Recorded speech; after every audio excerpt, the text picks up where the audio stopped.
And anyone in the room can also ask questions once our policymakers have had an opportunity. And with that, Dr. Coleman, please take it away.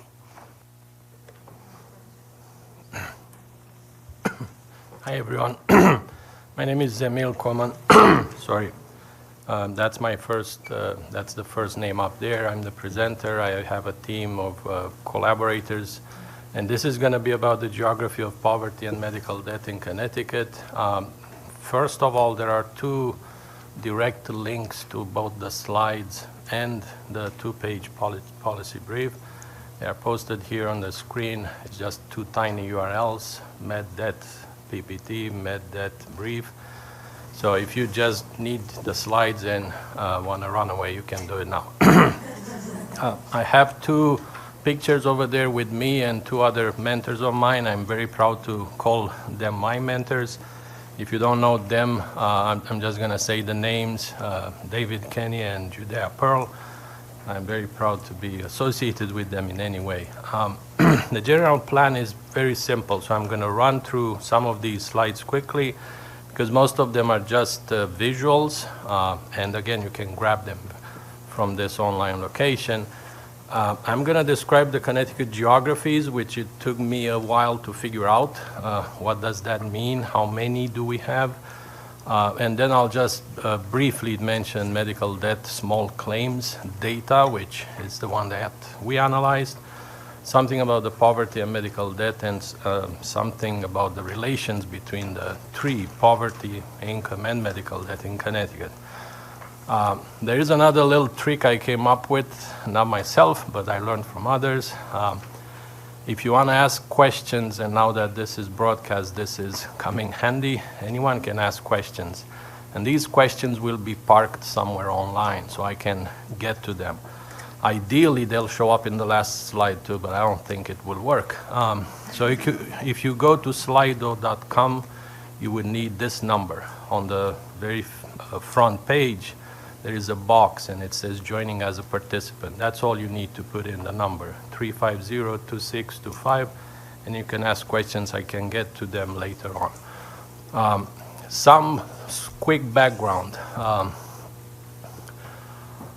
Low-income and racial minorities in Connecticut are consistently affected more by surprise out-of-pocket costs.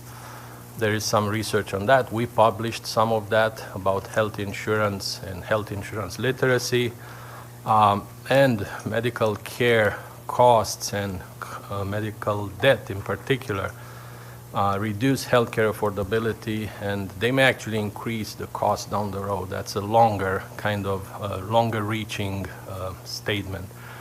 But in general, medical debt has a bunch of negative effects. One of the main ones, which is very well known, it's the leading cause of bankruptcies in the US, personal bankruptcies. But also it impacts medical trust and the relationship with the doctor. There are a number of other implications. The last two are very interesting. Medical bills too, those of us who see them, and that's everyone, are nearly always surprises, meaning we're never able to figure out or to predict, for instance, what's the out-of-pocket medical cost to us, to me in particular. No one can do that. I cannot, and I'm reading about this a lot. And in particular, low-income and racial minorities have such health insurance literacy, even lower.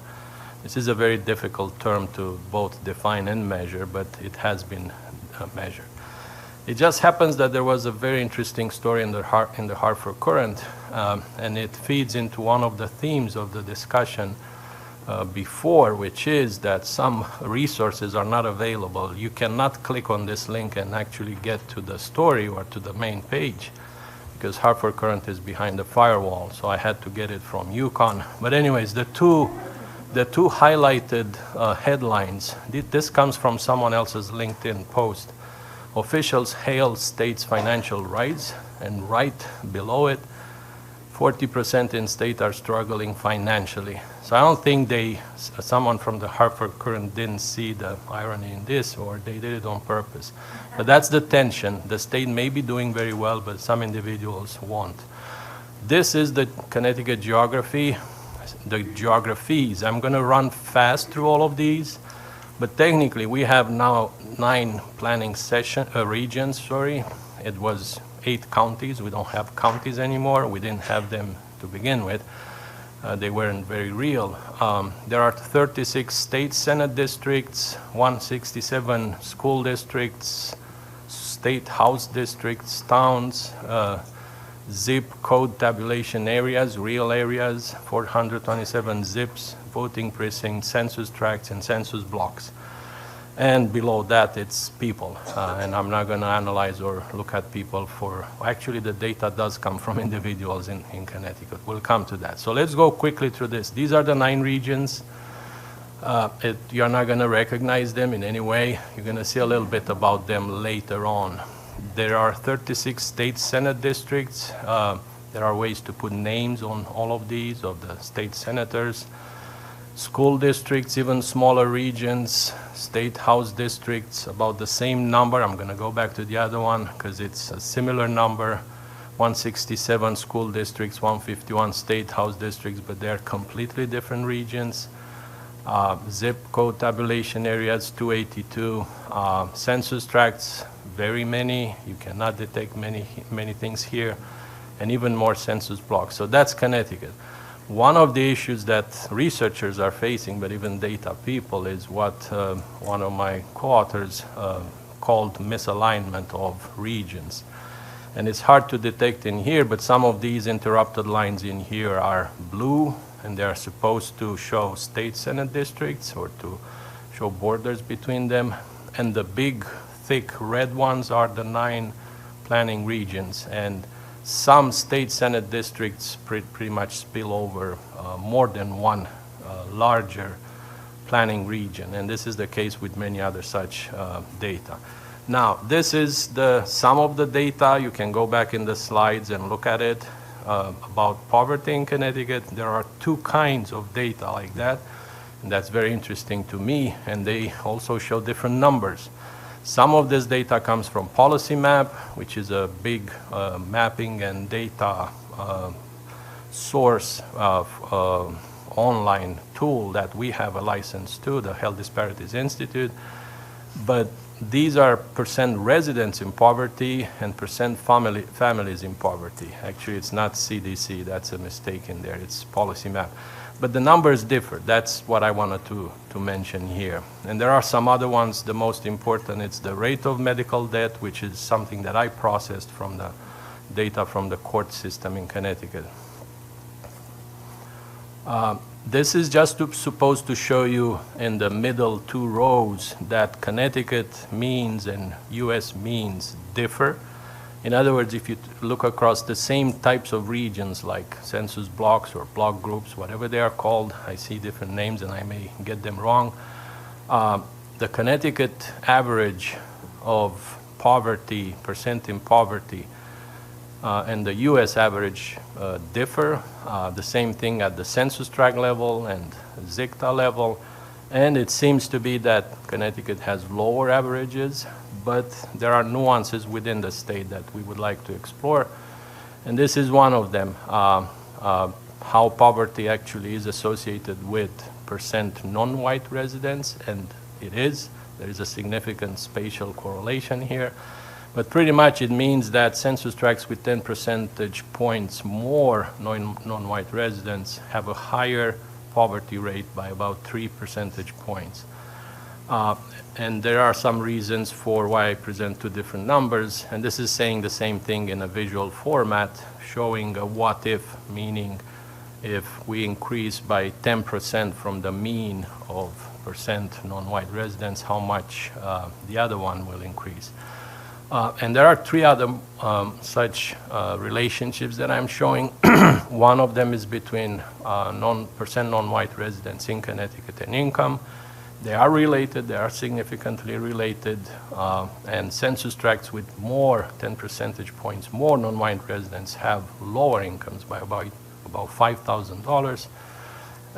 And of course, the debt itself. I'm just going to show you 2 maps of income in thousands of dollars. That's what the numbers show here, but just in 2 categories, low income, high income. And I'm going to show medical debt also in two categories, just split almost equally in terms of number of regions or census tracts here. And you cannot see any relationship between them. I'm going to go back to the other one and go forward visually. I tried to do that to detect a visual way to actually show how two spatial...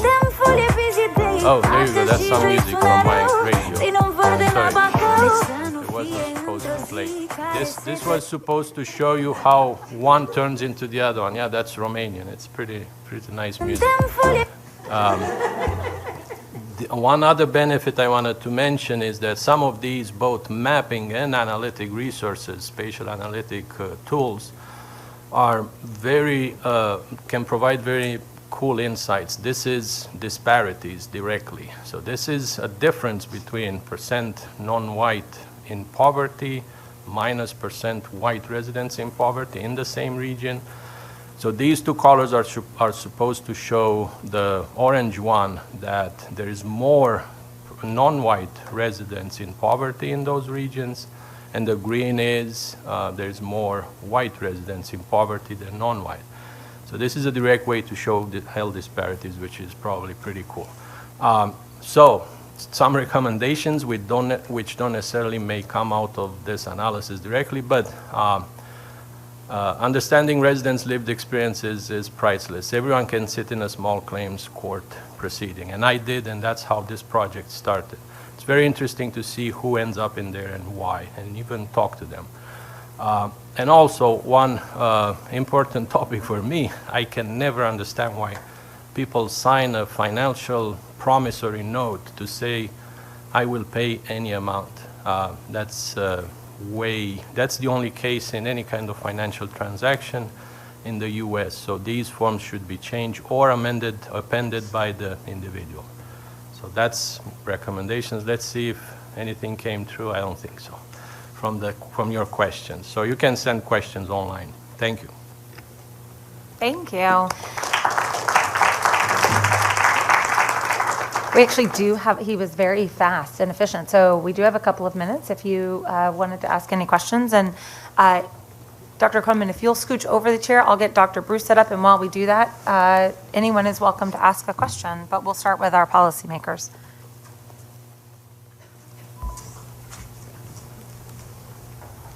You turn it on here.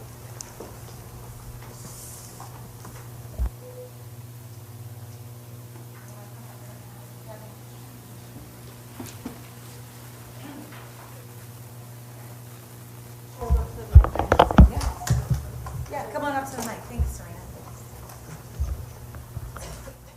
Hi, thanks so much for sharing. So I'm really interested in medical debt, but I know it's going to be hard to count. Oh, how do I do that? Just press that little one. Is it open now? On? Yeah. Hi. I'm really interested in medical debt, but know that it can be hard to measure because sometimes it's masked as credit card debt. So it sounds like I didn't quite get how you got your medical debt stats. Is it just through people who end up in small claims court because of like judgment? So that's pretty far down the line. So I wonder if you could just say more about what your understanding is of just medical debt more broadly versus what's captured in this particular data that you're looking at. Yeah, thanks for the question. It's very important because there are many ways to measure it. This is small claims medical debt from the judicial system. This is administrative data, and it only covers debt that is that shows up in a small claims court because a healthcare provider is suing a defendant, which is a patient. There are larger than $5,000 medical debt data also. That's not small claims, but there is more medical debt than this. And there are other ways to measure it. Of course, you can, people ask patients or they run surveys, but this is a pretty solid kind of data.